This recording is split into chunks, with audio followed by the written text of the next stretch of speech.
Masa ni, tak memasal-masal, Midah bangun dari katil dia, dia mengilai sekuat-kuatnya, lepas tu dia lari dekat aku. Dekat aku. Nasib baiklah Midah ni, dia turun merangkak. Jadi tak lajulah dia kejar aku. Hai, Assalamualaikum. It's me Syafinas and welcome back to channel Pukul 3 Pagi. Terima kasih sebab dah klik video ni.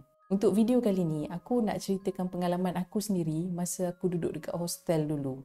Cerita ni mungkin panjang sikit sebab benda ni berlarutan sepanjang satu sem aku duduk dekat hostel tu. Sebenarnya aku dah lupa cerita ni sebab benda ni dah lama dulu kan.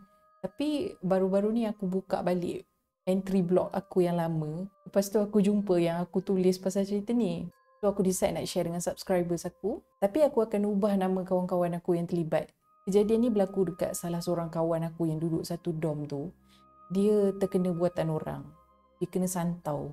Memang teruk jugalah dia kena sampaikan kami semua yang duduk satu dom dengan dia masa tu macam-macam yang kami nampak. Sebelum kita teruskan cerita hari ni, jangan lupa untuk subscribe ke channel Pukul 3 Pagi dan like video ni untuk membantu channel ni berkembang. Let's jump into today's story.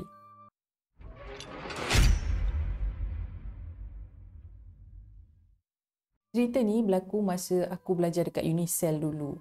Jadi masa first year, first sem, semua student diwajibkan untuk duduk dekat hostel. Dan hostel tu terletak dalam kampus. Unicel ada dua kampus, satu dekat Shah Alam dan satu lagi dekat Bestari Jaya. Dan aku masa tu dekat kampus Shah Alam. Kampus Shah Alam ni, bangunan dia macam kami panggil rumah kedai tau. Dan ada banyak blok. Jadi dalam banyak-banyak blok tu adalah blok yang dijadikan asrama lelaki dan asrama perempuan. Dom aku ni nama dia 11B. Dom ni besar tau. Full capacity dia boleh muat sampai 30 student. Tapi dom aku 11B tu tak adalah sampai 30 orang. Permulaan SEM cuma ada 12 orang saja yang duduk dekat situ. Jadi dom aku tu memang banyak katil double decker yang kosong. Bersambung dengan dom kami tu pula, macam biasa ada bilik air yang besar. Lepas tu ada partition banyak-banyak untuk shower. Ada ampayan, semua komplit lah. Masa first sem tu, aku ada kelas yang sampai ke malam. Kadang-kadang ada kelas habis pukul 10 malam. Satu hari ni lepas habis kelas, roommate aku ajaklah pergi makan. Pergilah kami berdua, bertiga macam tu. Dah siap-siap makan tu, kami balik ke dom dalam pukul 11 malam lah juga. Sebelum balik ke bilik tu, kawan aku yang seorang ni dah cakap dah. Balik dom nanti temankan dia pergi mandi. Siapa yang pernah duduk asrama tu tahulah kan, malam-malam mana berani nak pergi mandi seorang-seorang. Mestilah kena ada teman kan. So aku pun okey lah, aku setuju pasal aku nak mandi shampoo rambut. Aku memang jenis tak boleh hidup kalau tak shampoo kepala aku ni. Sampai je dekat dom, lepas aku letak beg, aku pun capailah bakul shower aku yang ada berus gigi, sabun, shampoo semua tu. Aku pun tanyalah kawan aku yang minta aku temankan dia tadi tu. Aku tanyalah dia, Ija, jom. Tadi kata nak mandi. Kawan aku tu boleh pula kata dia tak jadi nak mandi. Malas kata si Tijah ni. Aku pun macam nak tak nak lah pergi. Pasal dah tak ada teman ni macam seram pula nak pergi bilik air seorang-seorang. Tapi pasal aku nak sangat-sangat shampoo rambut. Aku tahu kalau tidak nanti aku tak selesa. Aku tak boleh tidur. Aku pun buat-buat jugalah berani. Aku pergi juga bilik air seorang-seorang. Rupa-rupanya si Tijah ni dia dah perasan. Ada benda yang tak kena malam tu. Dalam ramai-ramai student dekat dom tu, dia seorang ni berkelakuan pelik. Tapi Tijah ni tak berani bagi tahu aku sebab dia tak nak lah yang seorang lagi tu dah tahu yang dia dah perasan. So aku yang tak tahu apa-apa ni, happy-happy je lah pergi mandi. Aku set dalam kepala aku, tak apa, tak ada apa ni. Aku mandi cepat-cepat nanti aku cabutlah balik bilik. Aku pun masuk cube shower tu, buka air mandi. Tengah aku duk syok-syok shampoo rambut aku tu, tiba-tiba aku dengar bunyi kuat sangat. Bunyi tu macam bunyi harimau mengaum. Tapi aku punya think positif masa tu, aku ingat tu bunyi air hujan shower pasal pressure air kat situ memang kuat. Tambah pula masa tu kan dah nak dekat pukul 12. Bilik air yang sebelah-sebelah pun tak ada orang guna. Memang lagi laju lah air shower tu. Aku buat tak reti lah, sambung mandi. Selang seminit lepas tu, kali ni aku dengar sekali lagi. Tapi kali ni suara tu menjerit kuat. Dia cakap, sudah, berhenti. Lepas tu dom aku tu kecoh bunyi suara orang berlari, menjerit. Dalam banyak-banyak bunyi kecoh tu, aku dengar satu bunyi macam lantai hostel tu dihentak berkali-kali tau. Macam dihentak dengan benda berat berulang-ulang kali. Masa ni dalam otak aku tak fikir pasal mistik ke gangguan tau. Aku duk fikir mungkin ada pencuri atau perompak yang masuk ke bilik hostel kami tu. Dalam kepala aku duk fikir kalau betul ada orang masuk hostel kami, macam mana aku nak selamatkan diri? Selamat ke untuk aku nak keluar dari bilik air? Kan elok-elok tak ada siapa nampak aku sembunyi kat situ. Tak pasal-pasal aku terjebak sekali. Aku memang duduk senyap kat dalam shower tu lah. Tapi macam ayam hilang kepala juga. Nak keluar tak kena, nak stay tak kena. Bila aku dengar keadaan macam dah reda sikit, aku pun keluarlah pelan-pelan. Aku intai kat dalam dom tu. Masa tu aku nampak ada seorang je kawan yang tinggal kat dalam dom. Kawan aku ni aku namakan Milah. Milah ni rupanya dia tunggu aku. Kawan yang lain semua dah cabut lari dah. Tapi dia tahu aku sorang-sorang kat bilik air, sebab itulah dia tunggu aku. Milah terus bagi tahu aku, "Nas, pakai tudung cepat. Kejap lagi warden nak naik." Lepas tu dia terus keluar dari dom. Aku ni masih terpinga-pinga, tak tahu apa jadi. Tapi aku turutlah cakap Milah tu.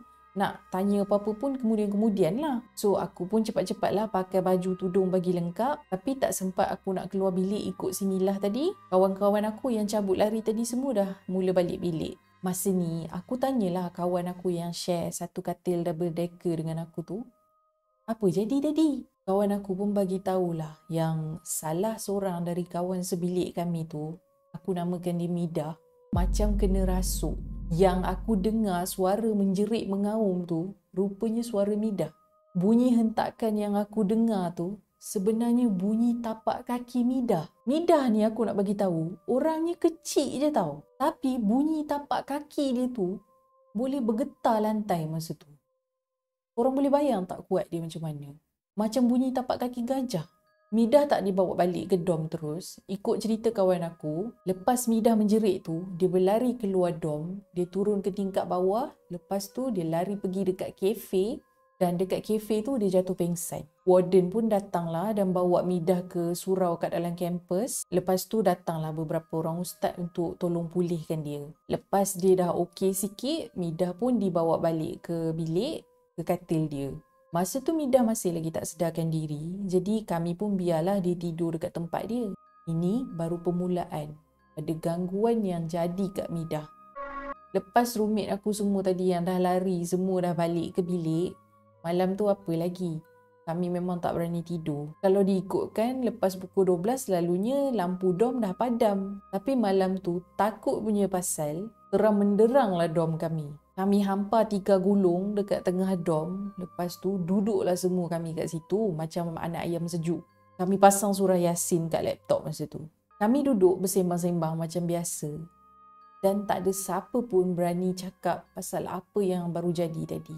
Pasal Midah kan duk tidur kat katil dia tu. Takutlah dia dengar. Dalam pukul 1 pagi macam tu, Midah tiba-tiba bangun duduk. Korang tahu dia buat apa lepas tu? Dia start ketawa, mengilai terbahak-bahak. Sambil dia mengilai tu, dia turun dari katil sambil merangkak. Kami yang duduk dekat tikar berkumpul tadi, semua bangun berdiri. Bila kami tengok Midah ni, dia merangkak pergi ke tingkap dom kami tak tahu nak buat apa.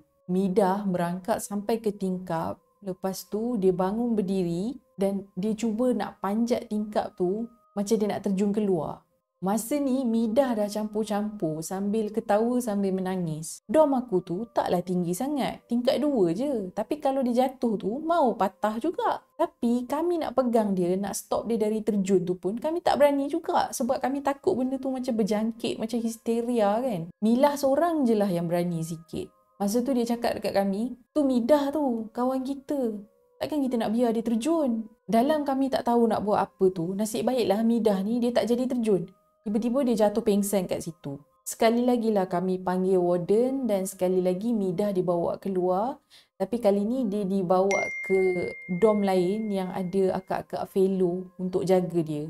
Jadi malam tu Midah tidur dekat dom lain. Lepas tu barulah senyap sikit dom kami. Dalam pukul 3 jugalah kami tidur malam tu. Esok tu kami semua bangun macam biasa. Buat aktiviti macam biasa. Yang ada kelas pergi kelas. Dalam tengah hari macam tu, aku balik kejap ke dom lepas lunch. Masa ni aku tengok Midah dah ada dekat tempat dia. Dia okey je, macam biasa je. Midah cakap dia memang langsung tak ingat apa yang jadi malam tadi. Dia cuma tahu apa yang kami ceritakan balik pada dia. Kesian jugalah bila Midah ni cakap Dia nak turun pergi beli makan pun dia malu lepas dia tahu apa jadi malam tadi. Badan dia pun dia cakap rasa macam penat sangat. Macam habis tenaga dia. Hari tu berterusan macam biasa. Dalam pukul 6 macam tu aku dah habis kelas. Lepas tu aku balik ke dorm. Hari kedua ni kami semua dah pandai sikit lah. Siapa nak mandi ke apa ke semua buat siap-siap sebelum maghrib. Sebab semua pun masih takut-takut lagi dengan apa jadi semalam kan. Masuk je waktu maghrib kami semua dah high alert. Takut-takut benda yang sama jadi lagi. Memang adalah benda yang jadi. Pasal cerita ni tak habis lagi. Kami pun dah perasan Midah ni dah start lain macam balik. Dari siang tadi dia tidur je kan sebab dia cakap badan dia penat. Tapi masuk je maghrib, dia dah mula tak senang duduk. Macam ada benda tengah jadi dekat dia, tapi dia tak boleh nak cerita. Dari 12 orang kat dalam dorm tu, malam tu dandan lah. Masa tu lah ada study group lah, meeting persatuan lah, jumpa kawan lah. Yang tinggal dalam dorm masa tu tinggal 4 orang je. Midah, aku dengan 2 orang kawan lain. Kami yang 3 orang ni selain daripada Midah memanglah takut. Tapi dah tinggal kami je. Takkanlah kami nak tinggal Midah seorang-seorang dalam dorm. Dia kan dah lah tak berapa sihat lagi. Yang 2 orang kawan aku ni, dia orang cubalah distract Midah bagi dia tenang sikit kan. Dia orang ajaklah dia bersembang-sembang. Walaupun sebenarnya dia orang takut dengan dia masa tu. Aku pun sama juga, aku takut. Tapi masa tu aku duduk dekat katil aku. Aku tengah cakap telefon. Kawan aku yang bercakap telefon dengan aku tu, sengal tau. Dia tahu aku ni tengah takut-takut. Tapi dia pergi buka lagu Ulik Mayang sebab nak sakat aku. Masa ni tak memasal-masal, Midah bangun dari katil dia. Dia mengilai sekuat-kuatnya. Lepas tu dia lari dekat aku. Dekat aku. Aku tak sempat letak telefon. Aku dah tak tengok apa dah. Aku lari keluar dari dorm. Punyalah laju aku lari masa tu. Aku pun impress. Nasib baiklah Midah ni, dia turun merangkak. Jadi tak lajulah dia kejar aku. Dari belakang aku duk dengar kawan aku bagi tahu, "Nas, lari Nas." Aku tengah lari lah ni. Kebetulan masa tu ada kawan aku yang duduk dekat dorm tingkat atas, dekat bilik 11C. Dorm aku kan nama 11B, dorm dia tingkat 3, 11C. Siang tu aku dah bagi tahu dia, malam ni kalau jadi apa-apa lagi dekat dorm aku nak lari naik bilik dia. Masa tu dia cakap okey je. Tapi malam tu bila aku lari naik tingkat atas, dorm 11C tu tak berani buka pintu. Diorang kunci pintu. Fahamlah diorang pun takut juga kan. Aku ketuk-ketuk pintu macam nak roboh. Tapi bila diorang tanya siapa kat luar pintu, aku tak jawab. Otak aku blank masa tu. Memang tak buka lah pintu tu. Masa tu aku dah tak tahu nak buat apa. Aku nak turun pun dah tak boleh sebab Midah tengah duk merangkak-rangkak kat tangga tu. Dengan bunyi dia mengaum, bergema satu bangunan. Nasib baiklah last ada orang buka pintu 11C tu. Selamatlah aku. Bila keadaan dah reda sikit, aku pun dah tenang sikit. Aku rasa aku dah tak boleh hadap dah tiap-tiap malam macam ni. Nasib baiklah kebetulan rumah kakak aku tak jauh dari kampus. Aku ni dengan nangis-nangisnya, trauma kena kejar rimau tadi. Aku call kakak aku. Aku cakap, aku takut nak duduk hostel. Kakak aku pun cakap, okey, kejap lagi abang aku datang ambil. Nak packing barang pun aku tunggu sampai abang aku datang temankan aku. Barulah aku balik ke dorm aku untuk packing lebih kurang. Rupanya bukan aku seorang je yang cabut lari malam tu. Yang mana rumah dekat tu dia orang balik rumah. Ada yang tumpang duduk dekat rumah kawan yang menyewa dekat luar. Tapi ada juga yang duduk jauh tu, dia orang terpaksalah duduk juga dekat bilik 11B tu. Lepas kejadian malam kedua tu, keluarga Midah ni datang ambil dia untuk dibawa balik ke kampung untuk berubat. Lepas lebih kurang seminggu macam tu, baru aku balik ke asrama. Tadi aku cakap, bilik aku 11B ni ada 12 orang kan? Lepas seminggu tu, tinggal 8 orang je. Lagi 4 orang tu, memang menyewa terus kat luar. Dia orang dah tak balik dah bilik 11B tu. Midah pun bila dia dah pulih dah sihat, lebih kurang 2 minggu lepas tu, dia balik ke asrama. Midah kata mostly dia tak ingat apa yang jadi. Masa dia balik berubat tu, masa ni lah Midah dibagi tahu yang dia ni terkena buatan orang. Dia kena santau. Siapa yang buat dia dan kenapa dia kena sampai macam tu, aku rasa eloklah aku tak payah ceritakan. Sebab aku pun dengar cerita tu macam-macam tu je. Aku tak dengar dari mulut Midah sendiri. Takut benda tak betul nanti aku sampaikan macam tak syok lah kan. Lepas tu, kami yang tinggal 8 orang ni termasuk Midah, kami jadi rapat tau. Kami jaga Midah, kami teman dia, tak biar dia sorang-sorang. Sebab dia masih lagi kena ganggu, cuma taklah seteruk macam 2 malam yang berturut-turut tu. Midah pun macam dah lali dengan benda tu. Jadi bila ujian tu datang, dia makin berani nak hadap. Ada sekali tu, aku sendiri nampak Midah ni muntah keluar pin.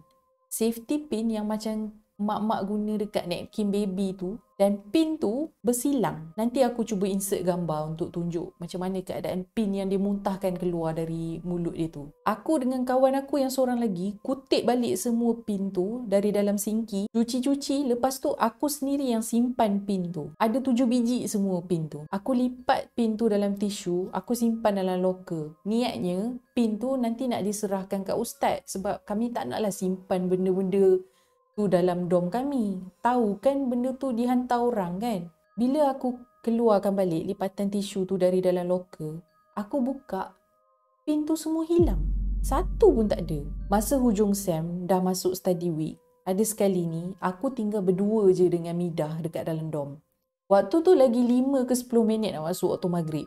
Tengah-tengah aku duduk study tu, aku dengar clear sangat. Ada suara panggil nama aku. Nas. Nas. Macam tu. Suara tu kat dalam dom juga, tapi aku seorang je dengar. Aku toleh tengok Midah, dia tak ada apa-apa reaksi. Dia tak dengar apa-apa. Ada banyak lagi benda yang jadi sepanjang kami duduk dekat dom 11B tu. Tapi makin lama tu kami pun dah lali, kami buat dono je lah. Lagipun kalau aku nak cerita semua, bateri kamera aku tak tahan. Masuk SEM 2, kami semua yang 8 orang ni dah pindah keluar, duduk menyewa dekat luar. Kami dah tak duduk sekali. Kami pun masing-masing dari kos yang berbeza. Jadi kami jarang jumpa. Midah pula, dia macam hilang ingatan tau. Efek dari terkena buatan tu. SEM 2 tu, kalau dia terserempak dengan aku, dia kenal muka aku, tapi dia tak ingat nama aku. Masuk SEM 3, kalau aku selisih jumpa dengan dia dah tak cam aku dah. Aku tak salahkan dia lah sebab dia sakit kan. Midah ni budak baik tau. Dia cakap lemah lembut, merendah diri. Dia tak pernah tunjuk ke orang dia ni asal dari keluarga senang. Dia humble. Tapi itulah adab manusia kan. Kita baik macam mana pun ada juga orang tak puas hati. Last yang aku tahu, Midah ni dia pindah tukar ke universiti lain. Lepas tu aku dah tak tahu dah apa khabar berita dia. Okay guys, habis dah cerita pengalaman aku masa duduk dekat hostel dulu. Aku rasa duduk hostel ni standard lah kan. Semua orang ada pengalaman seram, pengalaman creepy masing-masing. Kalau korang ada pengalaman sendiri yang nak share dengan aku, mungkin aku boleh ceritakan balik. Korang boleh hantarkan kat email ni. Nanti aku masukkan kat sini. Apa-apa pun, bila kita duduk asrama, kita duduk dekat tempat asing, kita kena pandailah jaga diri. Jaga kebersihan, jaga kelakuan, jaga adab, jaga ibadat. InsyaAllah kita akan terlindung. Benda ni jadi macam pengalaman lah. Macam untuk aku, bila aku ingat-ingat balik apa yang jadi masa tu, aku tak adalah rasa seram, tapi rasa macam tu satu pengalaman hidup lah. Okay guys, terima kasih sebab dah menonton sampai setakat ni. Bagi korang yang belum subscribe, jangan lupa tekan subscribe dan turn on notification supaya korang tahu bila aku upload video yang baru. I will see you in my next video. Bye. Assalamualaikum. Dengan bunyi dia mengaum, bergema satu bangunan. Besar nyamuk ni nak gigit kamera.